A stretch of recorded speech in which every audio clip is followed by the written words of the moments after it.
You too can become a UX designer without even having a degree in it.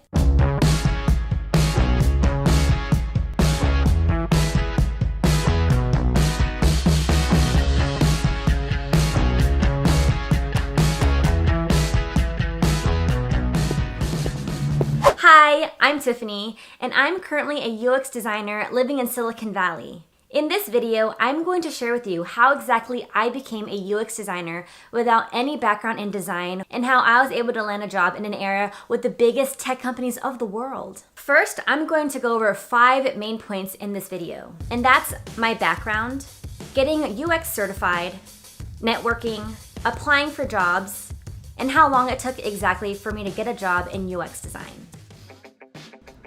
For those of you who don't know what UX designers do, we basically design digital products that make it easy and intuitive for users to interact with. Think of apps like Spotify or Yelp. Behind those applications are people who created the interface to help you use it better. So I wanted to highlight the fact that I actually did not have any degree or background in UX design when I was studying in college. I actually started off studying biomedical engineering and then worked at a healthcare company after that. I think then that's when I realized I wasn't completely passionate about what I wanted to do, and I always knew deep down that I wanted to do something more creative. I wanted to do something that had to do with design. I just didn't know exactly what it was. I found out about UX design from a friend that was actually studying it, and when I heard about it, I was like, oh, this is the job for me. It was creative, you got to use design skills, but it was also lots of research and data-driven. It also pays pretty well, so I can't lie about that. Getting UX certified.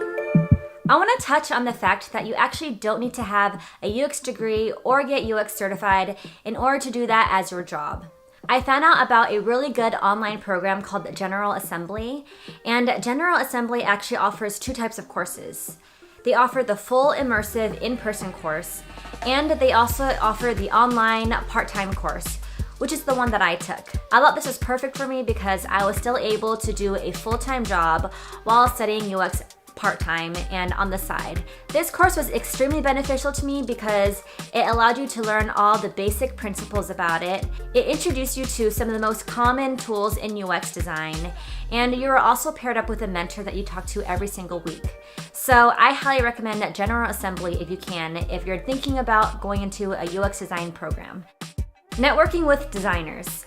So networking is a huge part, just job searching and being able to learn more. I reached out to 3 different UX designers before I applied for jobs, and I thought that was super duper helpful. I highly recommend trying to reach out to designers on LinkedIn, or if you have any designer friends, you can always ask them, offer to give them some coffee or take them out to lunch. These were always super helpful for me because it helped me kind of get more of an understanding of the real world UX designer roles by just asking them questions. And also it was a great kind of bridge in case in the future you wanted help. They can kind of think of you in their head if they were to have any positions that opened up at their company. Applying for jobs. Now, this is the most time-consuming part and probably most stressful part of the entire process. When I applied for jobs, I looked a lot at LinkedIn to look at the roles that were open, and I also looked at Indeed.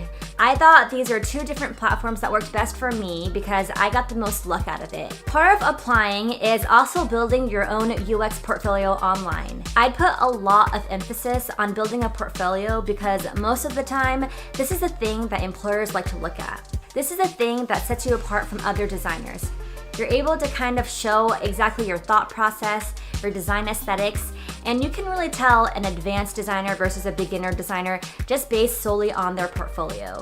So put a lot of time in that because it will pay off in the end. When you're applying for jobs, what I found really helpful for me was trying to find a way to bridge the gap of your current versus your new UX design role that you want to do. So I was working at a healthcare company at the time, and I applied for a UX design job for a healthcare company.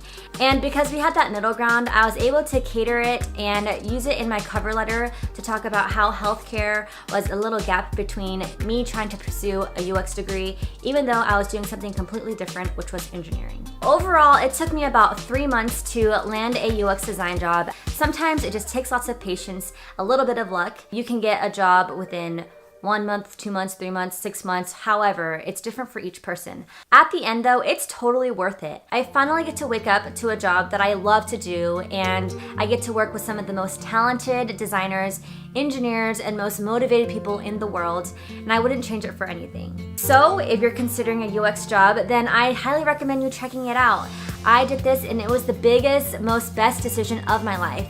So I have faith in you. I hope you do well. Good luck in your career. And if you have any questions for me, then please let me know. I'm Tiffany, and I will see you in the next video.